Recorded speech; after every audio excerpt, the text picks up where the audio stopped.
So today I want to vent with you all.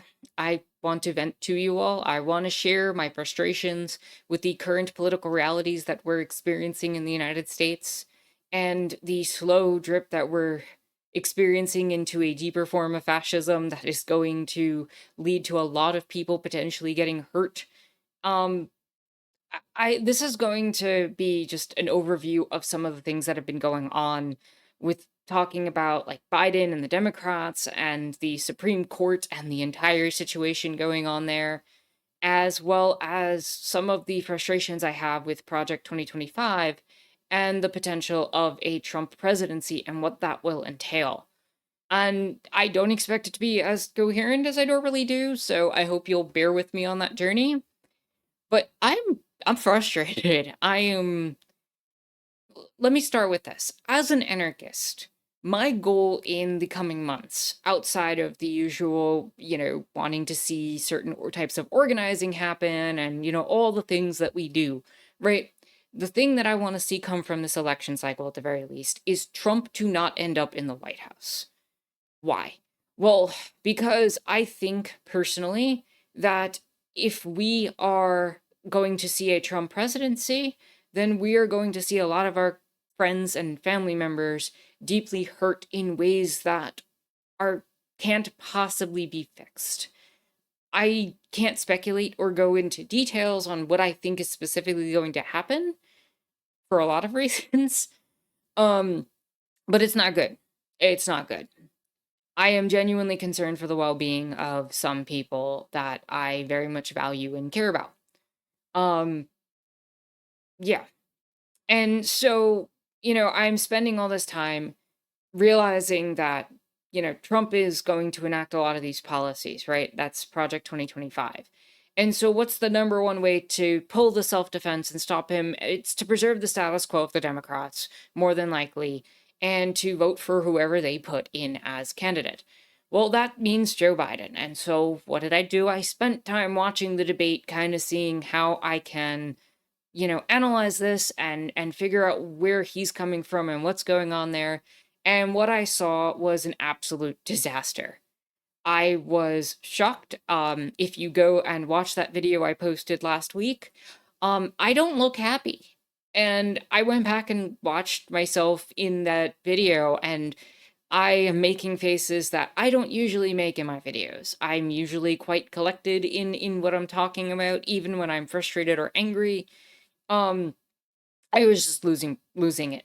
Like, I just was not there, to be able to experience that in any sort of coherent fashion, because there was nothing coherent happening.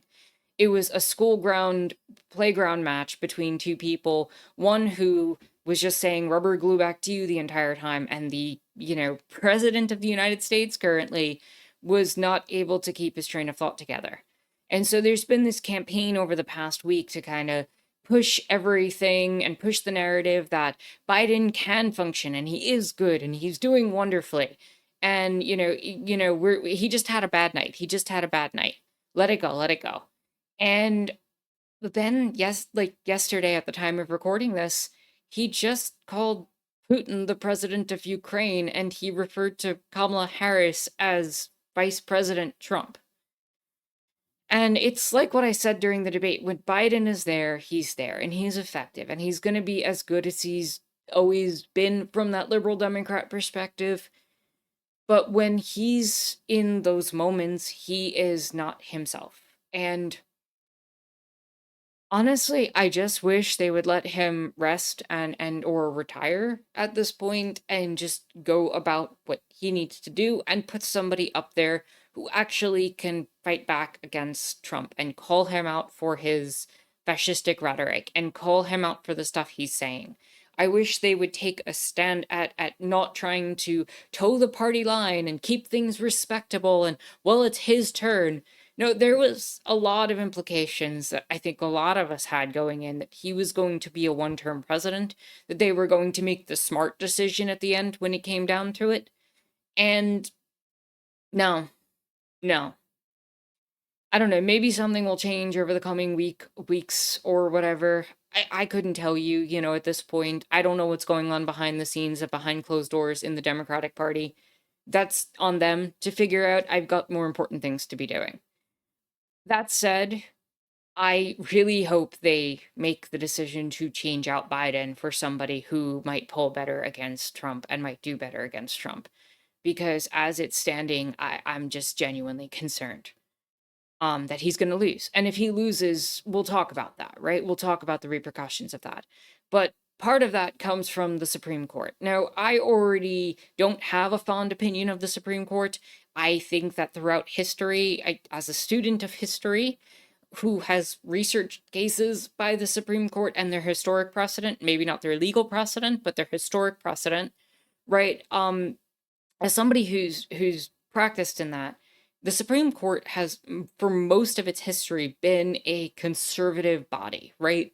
It has been a entity that is supposed to err on the side of caution, and it's basically these high priests of the United States who arbitrarily make decisions based off of whatever code they think is right. And it's been a campaign, at least since the 70s, where organizations like the Heritage Foundation have been trying to build this type of unity of conservative lawyers that would eventually become conservative judges to join the ranks of the Supreme Court and eventually sit there and essentially eradicate the government, right? They want to go in and turn the United States into what it sees as some of its own roots, fascistic Christian nationalist nation. And there are at least a handful of people on that court who are very much in favor of that. Not that the liberals are always better, because we've seen with the recent case that happened with the National Labor Relations Board that when it comes to labor, they'll side 8-1 or 9-0 in the direction of being against workers who need to get care during labor disputes. But when it comes down to a lot of the decisions, it's this constant 6-3 decision making, right? Like where we're seeing the 6 conservatives and 3 liberals, and they're allowing the president to be above the law now. The president is going to be able to say, oh, it was an official act, and it'll tie it up in the courts for years on end. Anything that's an official act is no longer subject, allows the president to be subject to any crimes or can't be used against him in a court of law. So the president has been granted a higher status legally, not just through, the socioeconomic realities of him being the president, but if Trump becomes president, especially, he's going to utilize this, and he's going to be above the law in not just name, not just the background things, but also in the legal realities, right? Like we've always kind of assumed that the president has certain immunities and protections that regular citizens wouldn't. He has certain powers that others wouldn't. You're kind of giving more leeway to that. We do that with rich people all the time in the United States. That's not a shock. But the fact that it's legalized, the fact that it's codified, the fact that there's no further justification to even put the veneer of anything being normal, it's scary. They're pulling the mask off for Trump, and that's terrifying for a lot of different reasons. Some of which I don't know if I want to go into right now, but imagine it just for a moment, what it would be like to just be able to go completely mask off, not just be like, oh, we have to pretend everything's okay and that the government is supposed to be protecting people. Now we can flat out say that the president's above the law. That's terrifying. That's terrifying. The second thing that they did was the Chevron deference was removed. So effectively what happened before is that when Congress passes a law that pertains to something with expertise, there's a leeway given to, say, environmentalists in the Environmental Protection Agency to be able to make their optimal decisions on certain key factors, that as long as it's within the framework of the policy that Congress wrote out, right? So if Congress writes that they want to create certain policies that are going to protect a forest or whatever, it's up to the environmentalists in the EPA to essentially work towards protecting that forest. And I know that's a silly example, but like that kind of gives you the idea, right? Now it's up to the courts. So the courts just made their greatest power grab since Marbury versus Madison, where they gave themselves the judicial review in the first place. And now they completely control jurisdiction over what's considered the purview of some of these departments. And that means that it's not in the hands of experts, but it's in the hands of the courts. So the 9 high priests just took a ton of power. So you've increased the power of the judicial, you've increased the power of the president, and if Trump wins, you've got the conservatives running both, while Congress is consistently in deadlock. On top of that, our economic realities aren't better. Nobody's talking about that. And so, what's the response by the court? Let's make homelessness even more of an issue. Let's make it so that we can kick homeless people, that states can just make laws that allow people to kick out homeless people and just throw them somewhere else. And I don't know about you. I am a huge fan of Deep Space Nine. If you follow me on the Discord, you know that. I have, I have talked about Deep Space Nine extensively on the Discord and my love and my passion for it, flaws and all, right? There's an episode that I keep going to when I think about the topic of people who are without homes. And it's this 2-part episode where um the captain of that particular show, Cisco, ends up a in 2024, actually, in our year, and they've set up these things called sanctuary districts where people who are without homes are basically herded into and are basically left to fend for themselves on city blocks. It's basically it's a walled-in prison, basically, for people without homes. And I keep feeling like we're getting closer and closer to that. Every time I see another state pass a law or, put something into action that's just going to move people from one area to another. When I see these states that are like, let's put tiny home camps and move people out of the parks into the tiny home camps, I'm always reminded of that episode. And it always feels like that episode was predicting something far in advance. Like those things were already happening when the episode came out in the 90s, but it just feels like it predicted a lot of the things that are happening right now, even if not everything in the episode's exact. And knowing that, it infuriates me that we can't just give people homes, that we can't just allow people to have the opportunity to live a decent life, and that there are people constantly vying for more and more power, skimming off the top until we have nothing left. They're making it harder for workers. They're putting the president above the law in name, not just in the arbitrary realities of being president and the socioeconomic realities that we experience. They're taking away the ability for experts to make decisions in favor of the courts that they control. This has been a long-standing coup that has been built for decades. And it's been so slow that I don't even think people recognize it as a coup. And I think that's the scariest part about that. Um, and then we come to the Trump presidency, right? Let's say the Democrats go with Biden and he fails, which a lot of people, like I said, have not uh, been completely in favor of the way he looks right now and the way he's behaving right now. And I'm really scared that it's going to make people go neutral or not go to the polls because, well, how could I, in good conscience, vote for Biden right now? The goal is to vote against Trump, right? Like, my politics don't put voting as like the priority. I'd rather build and organize with people and develop, develop community with people, right? Like, that's where my focus is.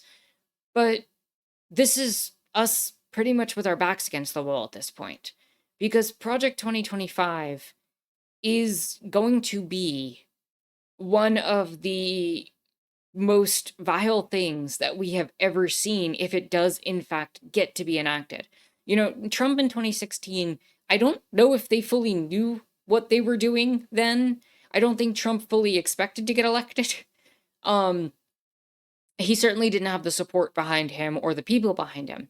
Now he's got advisors. Now he's got people who have written a 900-page book outlining exactly what he's going to do, how he's going to gut public education, how he's going to gut the Environmental Protection Agency, how he's going to be able to step in and essentially authoritate over organizations like the EPA. And that's not even counting the fact that he's talked about mass deportations of people, that he's talked about dealing with the quote vermin in a very Nazi-esque way. Um, and that includes communists, and that includes anybody who he declares his political rivals. Oh, and well, look, he happened to just get permission that if he has these official acts, that he can deal with whomever he wants to, theoretically, and it's perfectly above board and legal. That's scary. That's scary, and that's terrifying. And anybody who isn't on the defensive here isn't, I think, seeing the gravity of this situation. He's talked about in Project 2025, him and his advisors have talked about how they're going to basically wage a war on trans people. Like, this is not something that we should be taking lightly. So our backs against the wall. A further form of fascism is right there. And I'm just angry and frustrated that the best that the Democrats can do is Biden.